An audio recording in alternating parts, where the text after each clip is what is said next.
CIET NCERT द्वारा प्रस्तुत है कक्षा 7 के सामाजिक विज्ञान पाठ्यक्रम के अंतर्गत ध्वनि पाठ्यपुस्तक हमारे अतीत भाग 2। आइए अब सुनते हैं अध्याय 9 का ध्वनि पाठ। शीर्षक है क्षेत्रीय संस्कृतियों का निर्माण। और आइए अब सुनते हैं पाठ। पृष्ठ संख्या 122। अध्याय 9 क्षेत्रीय संस्कृतियों का निर्माण। लोगों का वर्णन करने का एक सबसे सामान्य तरीका है उनकी बोलचाल की भाषा से उन्हें परिभाषित करना। जब हम किसी व्यक्ति को तमिल या उड़िया कहते हैं तो आमतौर पर इसका अर्थ होता है कि वह तमिल अथवा उड़िया भाषा बोलता है और तमिलनाडु या उड़ीसा में रहता है। इसी तरह से हम प्रत्येक क्षेत्र को कुछ खास किस्म के भोजन, वस्त्र, काव्य, नृत्य, संगीत और चित्रकला से जोड़ा करते हैं।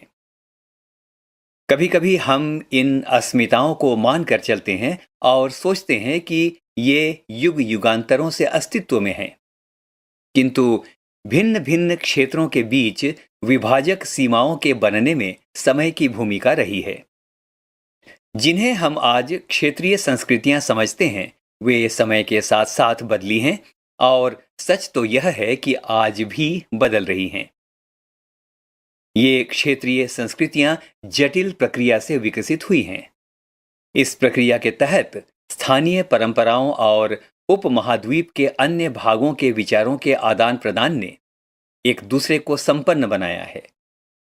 जैसा कि हम देखेंगे, कुछ परंपराएं तो कुछ विशेष क्षेत्रों की अपनी हैं, जबकि कुछ अन्य भिन्न भिन्न क्षेत्रों में एक समान प्रतीत होती हैं।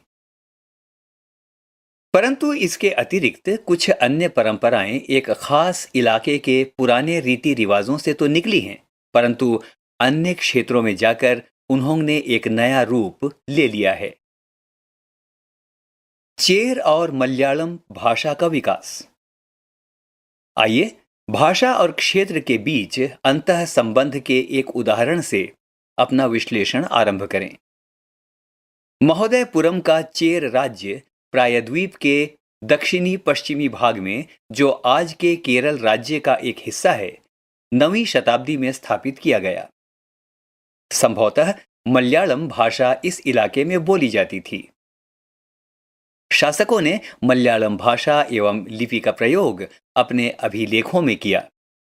वस्तुतः इस भाषा का प्रयोग उपमहाद्वीप के सरकारी अभिलेखों में किसी क्षेत्रीय भाषा के प्रयोग के सबसे पहले उदाहरणों में से एक है। इसी पृष्ठ पर एक काम आपके लिए करने को, और वो काम है कि पता लगाएं कि पिछले 10 सालों में कितने नए राज्य बनाए गए हैं। क्या इनमें से प्रत्येक राज्य एक अलग क्षेत्र है? पृष्ठ संख्या 123। साथ साथ चेर लोगों ने संस्कृत की परंपराओं से भी बहुत कुछ ग्रहण किया। केरल का मंदिर रंगमंच, जिसकी परंपरा इस युग तक खोजी जा सकती है, संस्कृत के महाकाव्यों पर आधारित था। मलयालम भाषा की पहली सांस्कृतिक कृतियां, जो लगभग 12वीं शताब्दी की बताई जाती हैं, प्रत्यक्ष रूप से संस्कृत की ऋणी हैं। यह भी एक काफी रोचक तथ्य है कि 14वीं शताब्दी का एक ग्रंथ लीला तिलकम, जो व्याकरण तथा काव्य शास्त्र विषयक है, मणि प्रवालम शैली में लिखा गया था। मणि प्रवालम का शाब्दिक अर्थ है हीरा और मूंगा, जो यहाँ दो भाषाओं यानी संस्कृत तथा क्षेत्रीय भाषा के साथ साथ प्रयोग की ओर संकेत करता है। पाठ में चलने से पहले इसी पृष्ठ पर एक चित्र, और यह है चित्र संख्या 1, और यह चित्र है मलयालम में रचित आरंभिक केरल का एक अभिलेख। आपके लिए कुछ पता लगाने को, और यहाँ पर आप पता लगाएं कि आपके घर में आप जो भाषा या भाषाएं बोलते हैं उनका या उसका लेखन में सर्वप्रथम कब प्रयोग हुआ होगा। इसी पृष्ठ पर है चित्र संख्या 2, और चित्र संख्या 2 में है बालभद्र, सुभद्रा और जगन्नाथ की लघु मूर्तियां, तालपत्र की पांडुलिपि, उड़ीसा। आइए अब चलते हैं पाठ में। शासक और धार्मिक परंपराएं। जगन्नाथी संप्रदाय। अन्य क्षेत्रों में क्षेत्रीय संस्कृतियां क्षेत्रीय धार्मिक परंपराओं से विकसित हुई थीं। इस प्रक्रिया का सर्वोत्तम उदाहरण है पुरी। उड़ीसा में जगन्नाथ का संप्रदाय। जगन्नाथ का शाब्दिक अर्थ है दुनिया का मालिक, जो विष्णु का पर्यायवाची है। आज तक जगन्नाथ की काष्ठ प्रतिमा स्थानीय जनजातीय लोगों द्वारा बनाई जाती है, जिससे यह तात्पर्य निकलता है कि जगन्नाथ मूलतः एक स्थानीय देवता थे, जिन्हें आगे चलकर विष्णु का रूप मान लिया गया। 12वीं शताब्दी में गंग वंश के एक अत्यंत प्रतापी राजा अनंत वर्मन ने पुरी में पुरुषोत्तम जगन्नाथ के लिए एक मंदिर बनवाने का निश्चय किया। इसके बाद 1230 में राजा अनंग भीम तृतीय ने अपना राज्य पुरुषोत्तम जगन्नाथ को अर्पित कर दिया और स्वयं को जगन्नाथ का प्रतिनियुक्त घोषित किया। पृष्ठ संख्या 124। इस पृष्ठ पर सबसे पहले एक चित्र बाईं ओर, चित्र संख्या 3, और ये जगन्नाथ मंदिर पुरी का चित्र है। अब आइए सुनते हैं पाठ। ज्यों-ज्यों इस मंदिर को तीर्थ स्थल यानी तीर्थ यात्रा के केंद्र के रूप में महत्व प्राप्त होता गया, सामाजिक तथा राजनीतिक मामलों में भी उसकी सत्ता बढ़ती गई। जिन्होंने भी उड़ीसा को जीता, जैसे मुगल, मराठे और अंग्रेजी ईस्ट इंडिया कंपनी, सबने इस मंदिर पर अपना नियंत्रण स्थापित करने का प्रयत्न किया। वे सब यह महसूस करते थे कि मंदिर पर नियंत्रण प्राप्त करने से स्थानीय जनता में उनका शासन स्वीकार्य हो जाएगा। राजपूत और शूरवीरता की परंपराएं। 19वीं शताब्दी में ब्रिटिश लोग उस क्षेत्र को, जहां आज का अधिकांश राजस्थान स्थित है, राजपूताना कहते थे। इससे यह समझा जा सकता है कि वह एक ऐसा प्रदेश था जहां केवल अथवा प्रमुख रूप से राजपूत ही रहा करते थे, लेकिन यह बात आंशिक रूप से ही सत्य है। ऐसे अनेक समूह थे और आज भी हैं, जो उत्तरी तथा मध्यवर्ती भारत के अनेक क्षेत्रों में अपने आप को राजपूत कहते हैं। यह भी सच है कि राजस्थान में राजपूतों के अलावा अन्य लोग भी रहते हैं, तथापि यह अक्सर माना जाता है कि राजपूतों ने राजस्थान को एक विशिष्ट संस्कृति प्रदान की। ये सांस्कृतिक परंपराएं वहां के शासकों के आदर्शों तथा अभिलाषाओं के साथ घनिष्ठता से जुड़ी हुई थीं। लगभग 8वीं शताब्दी से आज के राजस्थान के अधिकांश भाग पर विभिन्न परिवारों के राजपूत राजाओं का शासन रहा।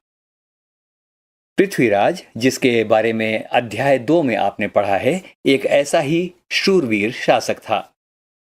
ये शासक ऐसे शूरवीरों के आदर्श को अपने हृदय में संजोए रखते थे, जिन्होंने रण क्षेत्र में बहादुरी से लड़ते हुए अक्सर मृत्यु का वर्ण किया, मगर पीठ नहीं दिखाई। पाठ पर चलने से पहले इसी पृष्ठ पर चित्र संख्या 4, और ये चित्र है बीकानेर के राजकुमार राज सिंह का। पृष्ठ संख्या 125। आइए सुनते हैं पाठ। राजपूत शूरवीरों की कहानियां काव्यों एवं गीतों में सुरक्षित हैं। ये विशेष रूप से प्रशिक्षित चारण भाटों द्वारा गाई जाती हैं। ये काव्य एवं गीत ऐसे शूरवीरों की स्मृति को सुरक्षित रखते थे और उनसे यह आशा की जाती थी कि वे अन्य जनों को भी उन शूरवीरों का अनुकरण करने के लिए प्रेरित एवं प्रोत्साहित करेंगे। साधारण जन भी इन कहानियों से आकर्षित होते थे। इन कहानियों में अक्सर नाटकीय स्थितियों और स्वामी भक्ति, मित्रता, प्रेम, शौर्य, क्रोध आदि प्रबल संवेगों का चित्रण होता था। एक प्रश्न उठता है कि क्या स्त्रियों को भी इन कहानियों में स्थान प्राप्त था?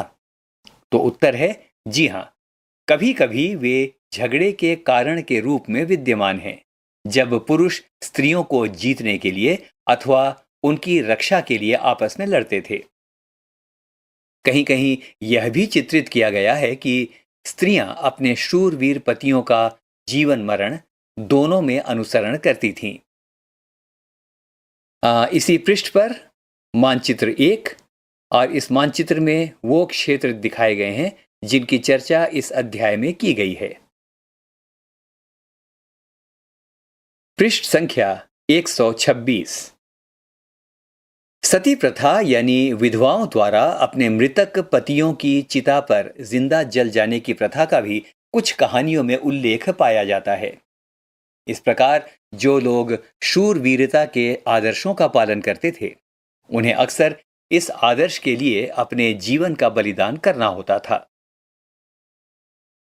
इसी पृष्ठ पर बाईं ओर एक बॉक्स और आपके लिए कुछ करने को है, आपको पता लगाना है।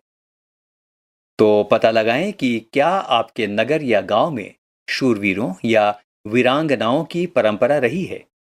यदि हां, तो ये परंपराएं राजपूतों के वीरतापूर्ण आदर्शों से कितनी समान या भिन्न हैं। अब सुनते हैं पाठ। क्षेत्रीय सीमांतों से परे कत्थक नृत्य की कहानी।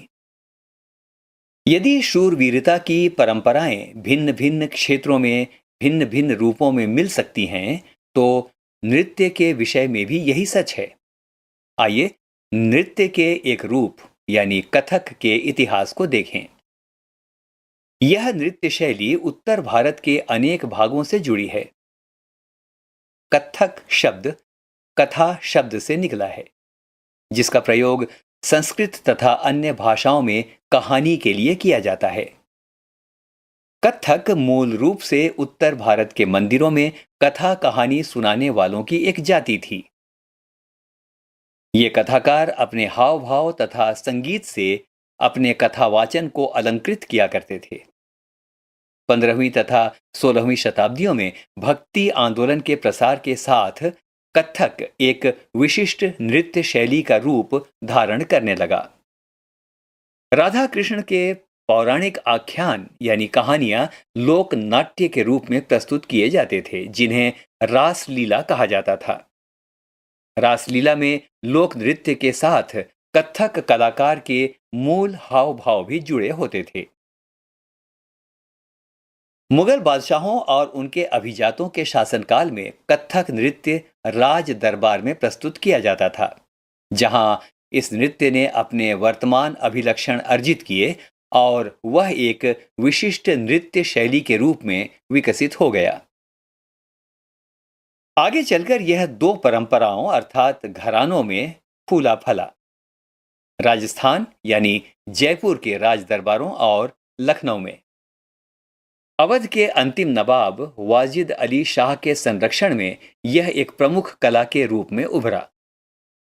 1850 से 1875 के दौरान यह नृत्य शैली के रूप में इन दो क्षेत्रों में ही नहीं, बल्कि आज के पंजाब, हरियाणा, जम्मू और कश्मीर, बिहार तथा मध्य प्रदेश के निकटवर्ती इलाकों में भी पक्के तौर पर संस्थापित हो गया।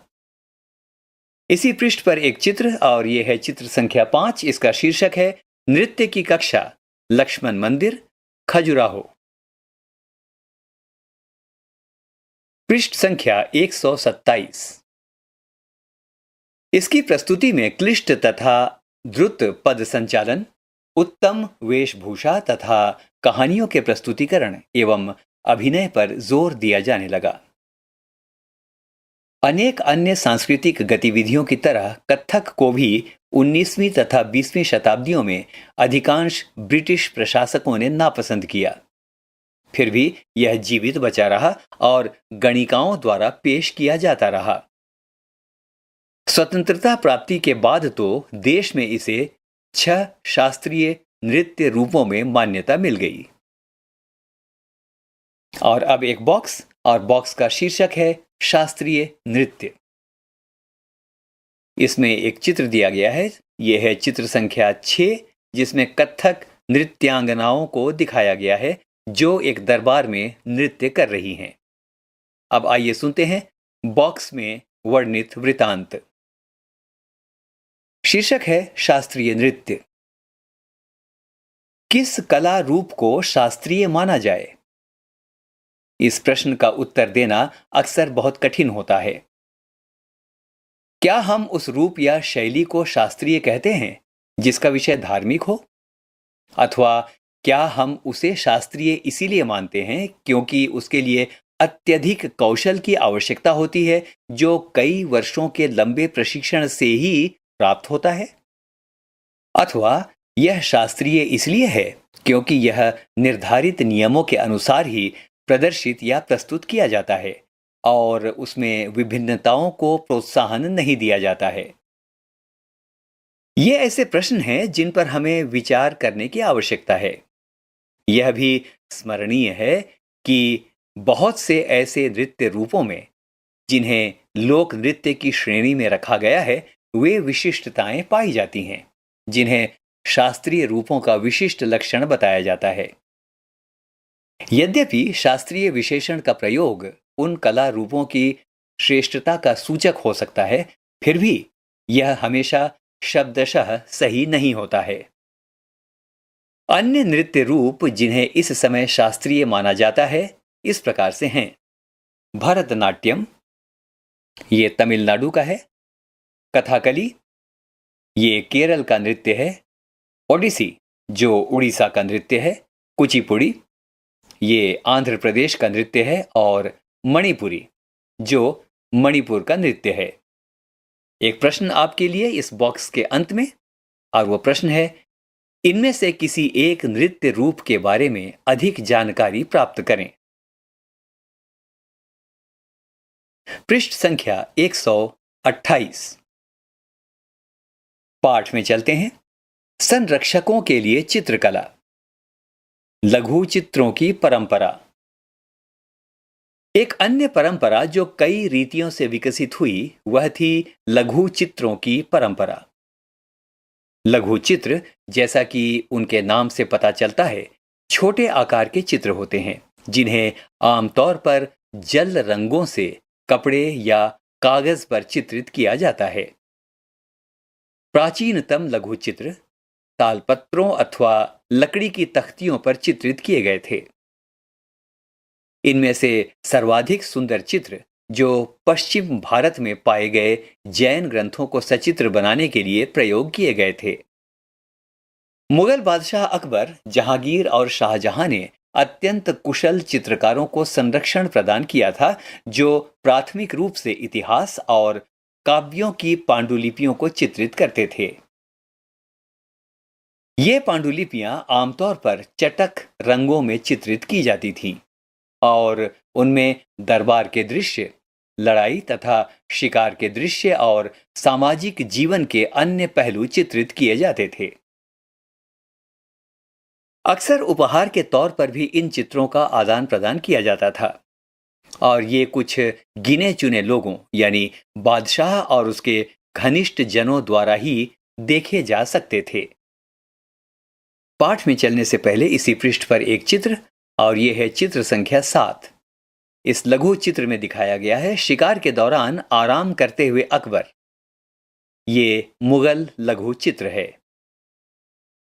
अब आइए सुनते हैं पाठ। मुगल साम्राज्य के पतन के साथ अनेक चित्रकार मुगल दरबार छोड़कर नए उभरने वाले क्षेत्रीय राज्यों के दरबारों में चले गए। इनका वृतांत हमें अध्याय 10 में मिलेगा।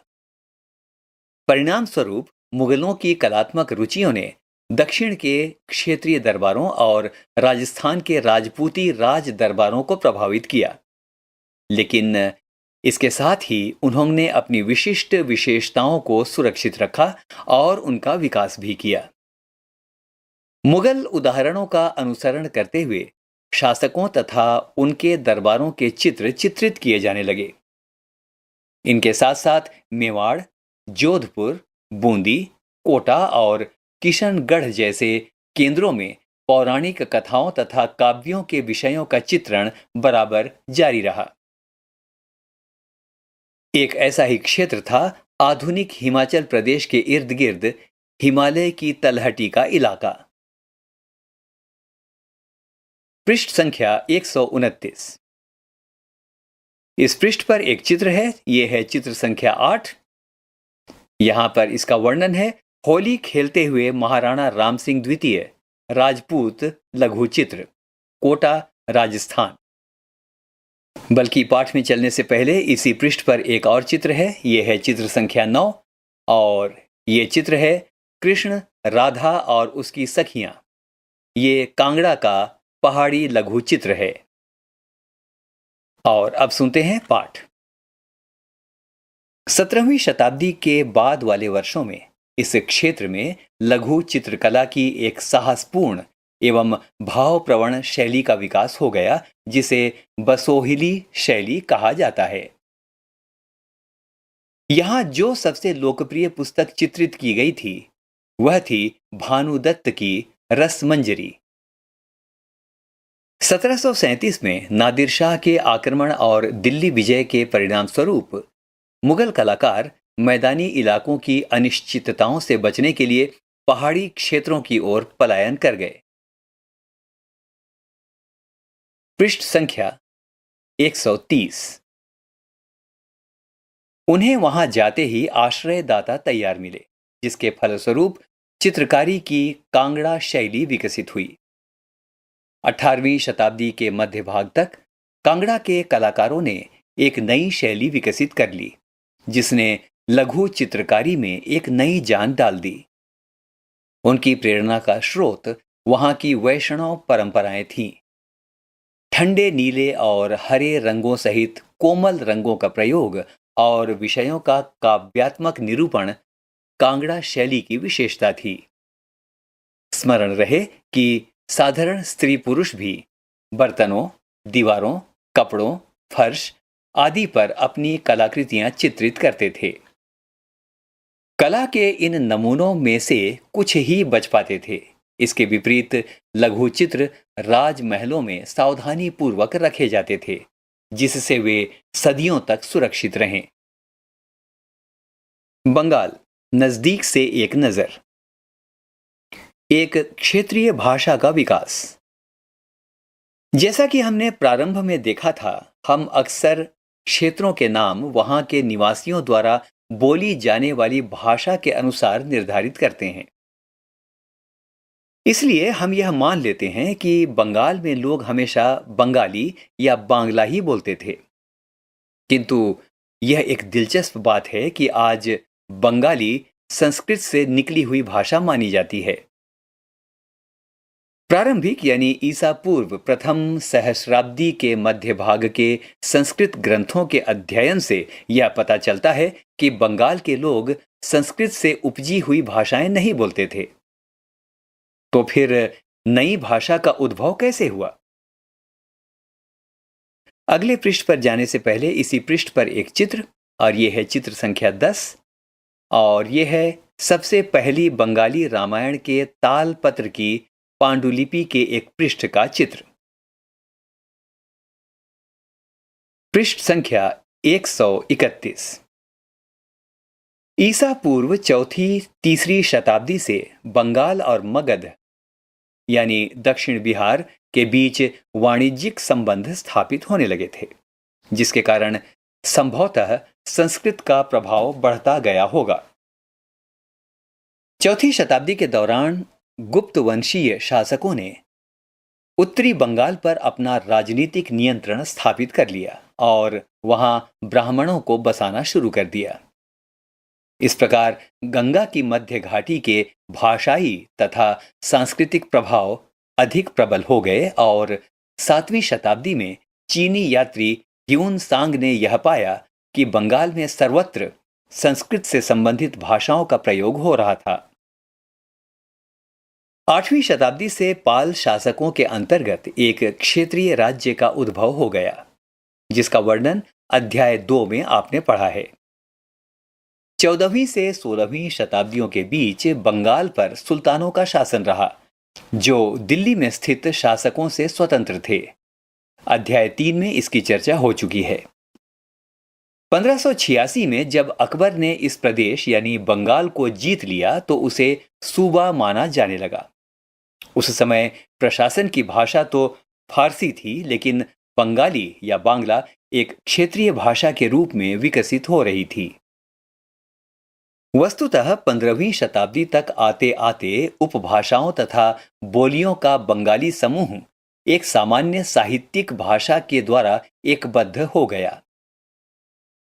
यह साहित्यिक भाषा उस क्षेत्र के पश्चिमी भाग की बोलचाल की भाषा थी जिसे अब पश्चिम बंगाल कहा जाता है। यद्यपि बांग्ला या बंगाली का उद्भव संस्कृत से ही हुआ है, पर यह अपने क्रम विकास की अनेक अवस्थाओं से गुजरी है। इसके अलावा गैर संस्कृत भाषाओं का एक विशाल शब्द भंडार जो जनजातीय भाषाओं, फारसी और यूरोपीय भाषाओं सहित अनेक स्रोतों से इसे प्राप्त हुआ है, आधुनिक बांग्ला या बंगाली भाषा का एक हिस्सा बन गया है। बांग्ला या बंगाली के प्रारंभिक साहित्य को 2 श्रेणियों में बांटा जा सकता है। एक श्रेणी संस्कृत की ऋणी है और दूसरी उससे स्वतंत्र है। पहली श्रेणी में संस्कृत महाकाव्यों के अनुवाद यानी मंगल काव्य, शाब्दिक अर्थों में शुभ यानी मांगलिक काव्य जो स्थानीय देवी देवताओं से संबंधित है, और भक्ति साहित्य जैसे गौड़ीय वैष्णव आंदोलन के नेता श्री चैतन्य देव की जीवनियां, जिसका वर्णन अध्याय 8 में हमने पढ़ा है, आदि शामिल हैं। दूसरी श्रेणी में नाथ साहित्य शामिल है, जैसे मैनामती गोपी चंद्र के गीत, धर्म ठाकुर की पूजा से संबंधित कहानियां, परी कथाएं, लोक कथाएं और गाथा गीत। पृष्ठ संख्या 132। मैनामती, गोपी चंद्र और धर्म ठाकुर। नाथ लोग सन्यासी होते थे जो तरह तरह की यौगिक क्रियाएं करते थे। यह गीत विशेष जो अक्सर अभिनीत किया जाता है, यह बताता है कि रानी मैनामती ने अपने पुत्र गोपी चंद्र को अनेक बाधाओं के समक्ष सन्यास का मार्ग अपनाने को किस प्रकार प्रोत्साहित किया था। धर्म ठाकुर एक क्षेत्रीय लोकप्रिय देव हैं, जिनकी पूजा अक्सर एक पत्थर या काठ की मूर्ति के रूप में की जाती है। अब पाठ सुनने से पहले एक प्रश्न आपके लिए, और वो प्रश्न है, आपके विचार से द्वितीय श्रेणी की कृतियां लिखित रूप में क्यों नहीं रखी जाती थीं? आइए अब सुनते हैं पाठ। पहली श्रेणी के ग्रंथों का काल निर्णय करना अपेक्षाकृत सरल है, क्योंकि ऐसी अनेक पांडुलिपियां पाई गई हैं जिनमें यह इंगित किया गया है कि उनकी रचना 15वीं शताब्दी के उत्तरार्ध और 18वीं शताब्दी के मध्य भाग के बीच में की गई थी।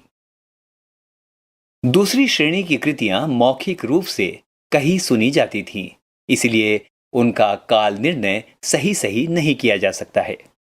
वे खासतौर पर पूर्वी बंगाल में लोकप्रिय थीं, जहां ब्राह्मणों का प्रभाव अपेक्षाकृत कम था। आगे के पाठ से पहले आइए एक शब्द पर विचार करें। वो शब्द है पीर। पीर एक फारसी भाषा का शब्द है जिसका अर्थ है आध्यात्मिक मार्गदर्शक। आइए सुनते हैं पाठ।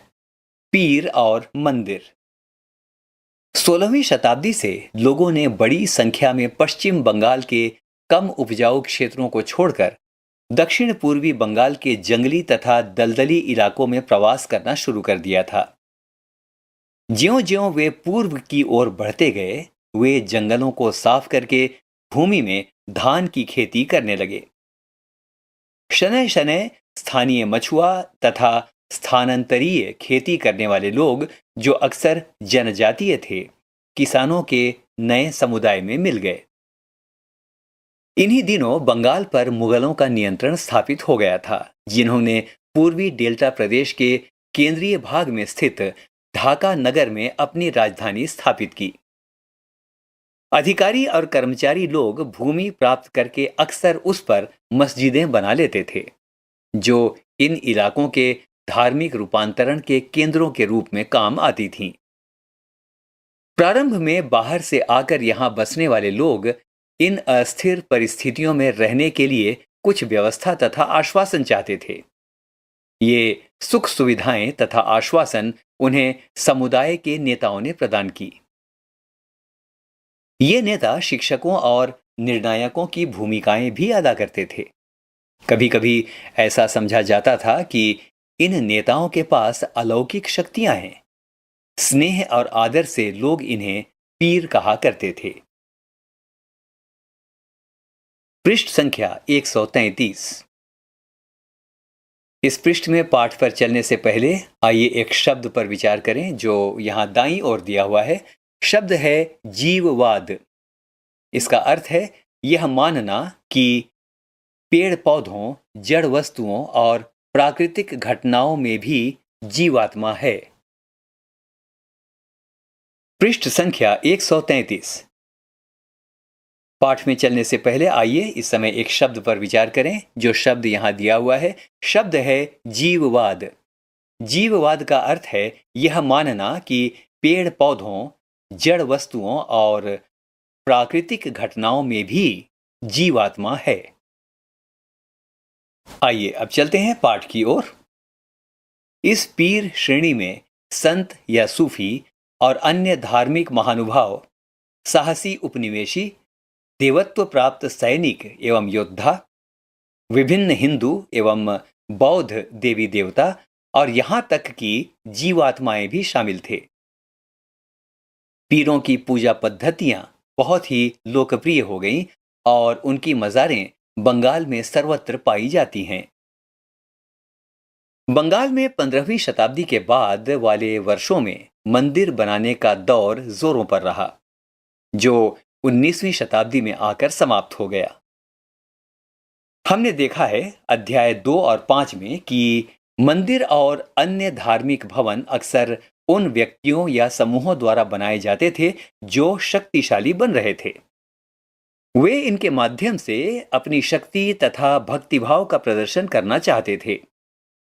बंगाल में साधारण ईंटों और मिट्टी गारे से अनेक मंदिर निम्न सामाजिक समूहों जैसे कालू यानी तेली, कंसारी यानी घंटा धातु के कारीगर आदि के समर्थन से बने थे। यूरोप की व्यापारिक कंपनियों के आ जाने से नए आर्थिक अवसर पैदा हुए। इन सामाजिक समूहों से संबंधित अनेक परिवारों ने इन अवसरों का लाभ उठाया। जैसे जैसे लोगों की सामाजिक तथा आर्थिक स्थिति सुधरती गई, उन्होंने इन स्मारकों के निर्माण के माध्यम से अपनी प्रस्थिति या प्रतिष्ठा की घोषणा कर दी। जब स्थानीय देवी देवता जो पहले गांवों में छान छप्पर वाली झोपड़ियों में पूजे जाते थे को ब्राह्मणों द्वारा मान्यता प्रदान कर दी गई, तो उनकी प्रतिमाएं मंदिरों में स्थापित की जाने लगीं। इस समय आपके लिए इसी पृष्ठ पर कुछ करने को और यहां पर आपको एक तुलना करनी है, और यह तुलना है यहां दिए गए मंदिर की तुलना अध्याय 2 में दिए गए मंदिर से करें। बाईं ओर एक चित्र है, यह है चित्र संख्या 11, जो एक दोचाला छप्परदार झोपड़ी का चित्र है। और इसी की दाईं ओर चित्र संख्या 12, जो कि एक चौचाला मंदिर का चित्र है। पृष्ठ संख्या 134। इस पृष्ठ में सबसे पहले एक चित्र संख्या 13। यह चित्र है श्यामपुर मंदिर से पकी मिट्टी की एक पटिया विष्णुपुर, जिसमें गोपियों के साथ कृष्ण को दिखाया गया है। आइए सुनते हैं पाठ। इन मंदिरों की शक्ल या आकृति बंगाल की छप्परदार झोपड़ियों की तरह दोचाला यानी 2 छतों वाली या चौचाला यानी 4 छतों वाली होती थी। 5वें अध्याय में वर्णित बंगाली गुंबद को याद करें। इसके कारण मंदिरों की स्थापत्य कला में विशिष्ट बंगाली शैली का प्रादुर्भाव हुआ। अपेक्षाकृत अधिक जटिल चौचाला यानी 4 छतों वाली ढांचे में 4 त्रिकोणीय छतें 4 दीवारों पर रखी जाती थीं, जो ऊपर तिर्यक रेखा या एक बिंदु तक जाती थी। मंदिर आमतौर पर एक वर्गाकार चबूतरे पर बनाए जाते थे। उनके भीतरी भाग में कोई सजावट नहीं होती थी, लेकिन अनेक मंदिरों की बाहरी दीवारें चित्रकारियों, सजावटी टाइलों अथवा मिट्टी की पट्टियों से सजी होती थीं। कुछ मंदिरों में, विशेष रूप से पश्चिम बंगाल के बांकुरा जिले में विष्णुपुर के मंदिरों में, ऐसी सजावटें अत्यंत उत्कृष्ट कोटि तक पहुंच चुकी थीं। पृष्ठ संख्या 135। मछली भोजन के रूप में। परंपरागत भोजन संबंधी आदतें आमतौर पर स्थानीय रूप से उपलब्ध खाद्य पदार्थों पर निर्भर करती हैं। बंगाल एक नदीय मैदान है, जहां मछली और धान की उपज बहुतायत से होती है। इसलिए यह स्वाभाविक है कि इन दोनों वस्तुओं को गरीब बंगालियों की भोजन सूची में भी प्रमुख स्थान प्राप्त है। मछली पकड़ना यहाँ का मुख्य धंधा रहा है और बंगाली साहित्य में मछली का स्थान स्थान पर उल्लेख मिलता है। इससे ज्यादा और क्या होगा कि मंदिरों और बौद्ध विहारों की दीवारों पर जो मिट्टी की पट्टियां लगी हैं, उनमें भी मछलियों को साफ करते हुए और टोकरियों में भरकर बाजार ले जाते हुए दर्शाया गया है। इसी पृष्ठ पर आगे पाठ पर चलने से पहले एक चित्र देखते हैं, और ये चित्र है चित्र संख्या 14, और ये चित्र है घरेलू उपयोग के लिए मछली तैयार करते हुए। विशाल लक्ष्मी मंदिर से पकी मिट्टी का एक फलक, आराम बाग। अब सुनते हैं पाठ। ब्राह्मणों को सामिश भोजन करने की अनुमति नहीं थी, लेकिन स्थानीय आहार में मछली की लोकप्रियता को देखते हुए ब्राह्मण धर्म के विशेषज्ञों ने बंगाली ब्राह्मणों के लिए इस निषेध में ढील दे दी। बृहत धर्म पुराण, जो बंगाल में रचित 13वीं शताब्दी का संस्कृत ग्रंथ है, ने स्थानीय ब्राह्मणों को कुछ खास किस्म की मछली खाने की अनुमति दे दी। इसी पृष्ठ पर एक बॉक्स, और इसका शीर्षक है यूरोप में राष्ट्र राज्यों का उदय। आइए सुनते हैं। 18वीं शताब्दी के अंत तक यूरोप के लोग स्वयं को एक साम्राज्य जैसे ऑस्ट्रिया हंगरी साम्राज्य की प्रजा तथा किसी चर्च जैसे यूनानी रूढ़िवादी चर्च के सदस्य मानते थे। परंतु 18वीं शताब्दी के अंतिम दशकों में लोग स्वयं को एक ऐसे समुदाय के सदस्य के रूप में भी पहचानने लगे जो एक भाषा जैसे कि फ्रेंच या जर्मन बोलते थे। प्रारंभिक 19वीं शताब्दी में रोमानिया में विद्यालयी पाठ्यपुस्तकें ग्रीक के स्थान पर रोमानियन में लिखी जाने लगीं, और हंगरी में लैटिन के स्थान पर हंगेरियन को राजभाषा के रूप में अपनाया गया। यह और इसी प्रकार की अन्य प्रक्रियाओं ने लोगों को यह बोध कराया कि प्रत्येक भाषी समुदाय एक अलग राष्ट्र था। 19वीं शताब्दी के अंतिम दशकों में इटली और जर्मनी के एकीकरण के लिए हुए आंदोलन ने इस भावना को और अधिक बल दिया। पृष्ठ संख्या 136। सबसे पहले कुछ बीज शब्द। बीज शब्दों से तात्पर्य है वो शब्द जिनका प्रयोग इस अध्याय में किया गया है। तो ये इस पृष्ठ पर बाईं ओर दिया हुआ है। आइए सुनते हैं बीज शब्द। बीज शब्द हैं शास्त्रीय, लघु चित्र, पीर और बोली। कल्पना करें, आप एक राजपूत राजकुमार हैं। आप अपनी कहानी किस प्रकार सुनाना पसंद करेंगे? फिर से याद करें। 1. इन दो स्तंभों में मेल बिठाएं। साथियों, यहां पर दो स्तंभ दिए हुए हैं और दोनों स्तंभों में अलग अलग शब्द हैं। आपको दोनों स्तंभों में दिए गए शब्दों के बीच में मेल कराना है। आइए सुनते हैं सबसे पहले स्तंभ 1 या कॉलम 1। अनंत वर्मन, जगन्नाथ, महोदयपुरम, लीला तिलकम, मंगल काव्य, लघु चित्र। अब सुनते हैं कॉलम 2 या स्तंभ 2। केरल, बंगाल, उड़ीसा, कांगड़ा, पुरी, केरल। 2.